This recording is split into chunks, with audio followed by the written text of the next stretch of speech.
선생님이 읽어주는 어린이 성경 이야기.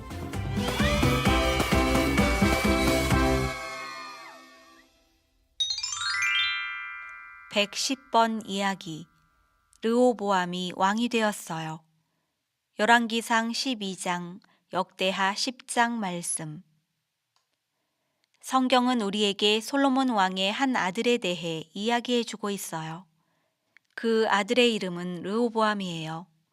르호보암의 어머니는 솔로몬의 이방 아내 중 악한 땅 암몬에서 온 사람이었지요. 르호보암은 어린 소년이었을 때 우상들을 사랑하는 이방 어머니에게서 자랐는데, 그때는 아버지 솔로몬도 하나님의 계명들을 듣지 않고 있던 때였어요. 결국 어른이 된 르호보암은 살아계신 하나님 대신 우상들에게 예배하는 것을 더 잘 아는 사람이 되었지요. 솔로몬 왕이 죽은 후에 모든 이스라엘 사람은 르호보암을 다음 왕으로 세우려고 예루살렘 성에 와야만 했어요. 르호보암이 솔로몬의 아들이었으니까요. 하지만 사람들은 가지 않았어요. 왜 가지 않았을까요? 그건 이스라엘 땅에 어려움이 있었기 때문이에요. 이스라엘 지파 중에 크고 힘센 지파였던 에브라임 지파가 언짢게 했던 거예요. 에브라임 사람들은 하나님이 유다 지파를 왕의 지파로 삼으신 것과 예루살렘을 왕의 도시로 선택하신 것에 대해 질투하고 있었어요. 에브라임 사람들은 자기 지파의 도시였던 세겜이 왕의 도시가 되기를 원했지요. 그래서 에브라임 사람들은 집에 머물러 있었어요. 그리고 이스라엘의 나머지 지파들도 에브라임 땅에 있는 세겜성에 모였어요. 르호보암은 어떻게 했을까요? 백성 없이 르호보암이 어떻게 왕이 될 수 있겠어요? 그래서 르호보암도 에브라임 지파의 땅인 세겜성에 가서 거기 있는 모든 백성에게 자기를 세겜에서 왕으로 삼으라고 말했어요. 하지만 백성은 르호보암을 왕으로 삼을 준비를 하지 않았어요. 먼저 르호보암에게 말해둘 것이 있었지요. 백성은 비유를 들어 말했어요. 백성은 르호보암에게 르호보암의 아버지 솔로몬이 자기들에게 짐을 지게 했고 말에게 하듯이 무거운 나무 멍에를 매게 해서 큰 짐을 끌게 했다고 말했어요. 이 말은 솔로몬이 백성을 진짜 말처럼 다루었다는 뜻인가요?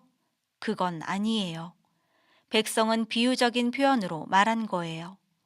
솔로몬 왕이 너무 많은 세금을 내게 하고 너무 힘들게 일하게 했다는 뜻이에요.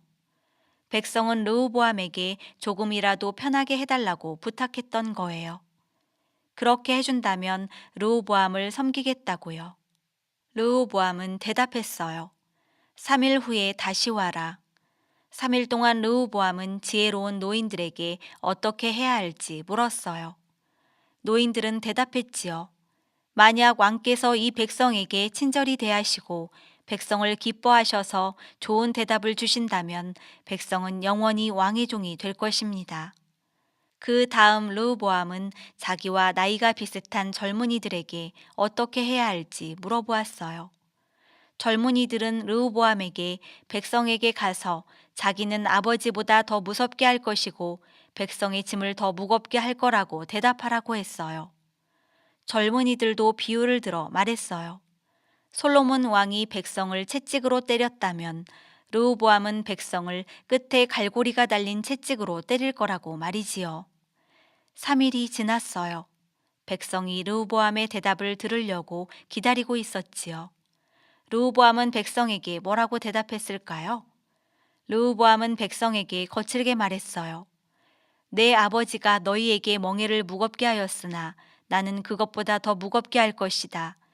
내 아버지는 너희를 채찍으로 때렸다만 나는 너희를 전갈로 때릴 것이다. 전갈이란 끝에 갈고리가 달린 채찍을 말해요. 르호보암은 이렇게 말하면 자기가 더 강하고 용기 있는 사람처럼 보일 거라고 생각했어요. 그러나 그건 악하고 어리석은 생각이었지요. 르호보암은 노인들의 지혜로운 말을 듣지 않고 젊은이들의 어리석은 말을 들었던 거예요. 이스라엘 지파들은 르호보암의 거친 말을 듣고 그중 10지파가 대답했어요. 오 이스라엘이여, 모두 자기 천막으로 돌아가라. 열 지파는 모두 르호보암을 왕으로 세우지 않고 다들 집에 돌아가 버렸어요. 대신 애굽에 있는 여로보암을 불러 왕으로 세웠어요. 겨우 두 지파만 남게 되었지요. 유다와 베냐민 지파였어요. 두 지파는 르호보암을 자기들의 왕으로 세웠어요. 이제 이스라엘 안에는 두 왕이 있게 되었어요. 이스라엘 백성은 두 나라로 갈라지게 되었지요. 열 지파는 이스라엘이라고 불렸고 두 지파는 유다라고 불렸어요. 르호보암이 이스라엘 백성에게 그렇게 거칠게 말한 것은 아주 잘못한 일이었어요. 하지만 이스라엘의 열 지파가 르호보암과 유다 지파를 떠난 것은 더 잘못한 일이었어요. 여러분은 그 이유를 알고 있나요? 이유는 바로 예수님이 유다 지파에서 그리고 르호보암 가문에서 태어나실 것이기 때문이에요. 결국 이스라엘 열 지파의 백성은 예수님에게서 멀어지고 있었던 거예요.